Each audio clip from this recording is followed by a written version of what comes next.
زمارونو نن زمونږ سره موقع او نن زمونږ سره ټیم دی. سجدې ډېرې زیاتې ولګو، رکوګان ډېرې زیاتې وکړو، د الله بندګي ډېره زیاته وکړو. بیا دغه درې حالات چې کله موږ باندې راشي، که دا یو را به نشي، خو دا دوه حالات خو خامخا راتلونکي دي چې یو د زنکدن ټیم دی، یو د آخرت کې د الله مخې ته ودرېدل دي. په دې دوه حالاتو کې بیا انسان د سجدو به ډېر زیات ارمانونه کوي، د عباداتو به ډېر زیات ارمانونه کوي، لیکن دا ارمان بیا څه فایده نه ورکوي، دا ارمان بیا بې فایدې دی. ورځ د قیامت باندې هر انسان به دا تمنا کوي. الله رب العالمین قرآن کې د قیامت احوال ذکر کوي. خبر مې دې دپاره وی درکو، ان تقول نفس یا حسرة علی ما فرطت فی جنب الله، چې یو نفس دا ونه وی چې آیا افسوس دی په حالت باندې چې ما کوتاهي کړې وه د الله په حق کې. وان كنت لمن الساخرین، او زه خو د مسخرو کوونکو نه وم. زمانو نن پاغه خلکو پسې خلک مسخرې کوي چې کم خلک عبادت گزار خلک دی، کم چې مسجد کې ناست وي، کم چې د شپې الله ته ودرېږي، کم سړي په لاس کې چې قرآن ورسره دی، کم سړي په لاس کې چې د نبي صلی الله علیه وسلم احادیث ورسره دي، دغه اخلاق او دغه کردار ښایسته وي. نن هغه سړی په دې معاشره کې سپک ګڼلی کېدلی شي.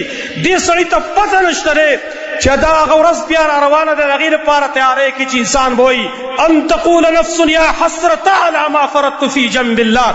افسوس دی چې د الله په حق کې زما نه ډېر کوتاهي شوې وه، ما خو مسخرې کولې هلته. زه یې خپلو وروڼو ته ویم، نوجوانانو ته خاص کر ویم، الکان او جنکو دواړو ته ویم، راشي زما وروڼو نن ستاسو سره موقع ده، نن سجدې ډېرې ولګوئ.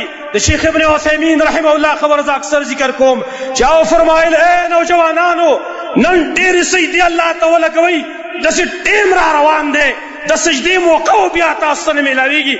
ارمان به کوئ، تمنا به کوئ چې سجدې موقع ماته میلاو شي، لیکن د سجدې موقع به تاسو ته نه میلاویږي.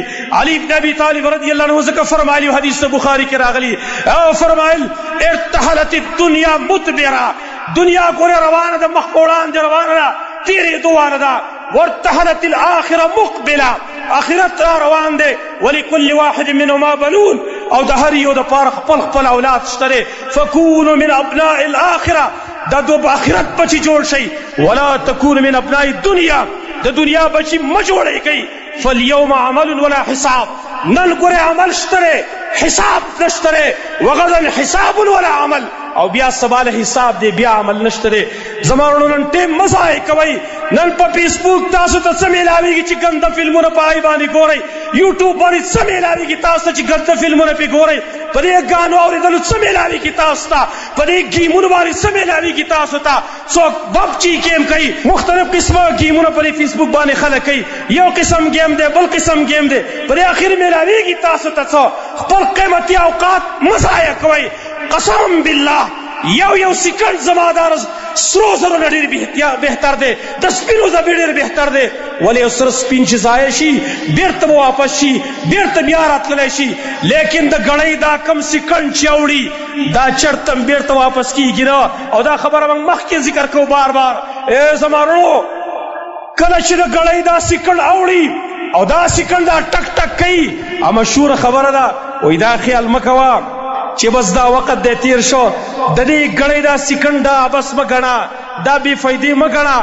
دا هر یو سیکنډ چې دا ټک ټک کوي، وایي دا د ستا د ژوند چې کوم ونه ده په هغې باندې د تبر ګزارونه شروع دي.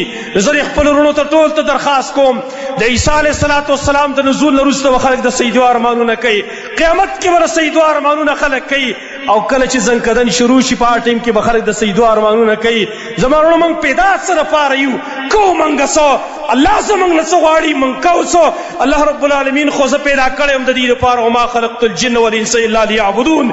انسان او پیری مې صرف او صرف د خپل بندګۍ دپاره پیدا کړی دی.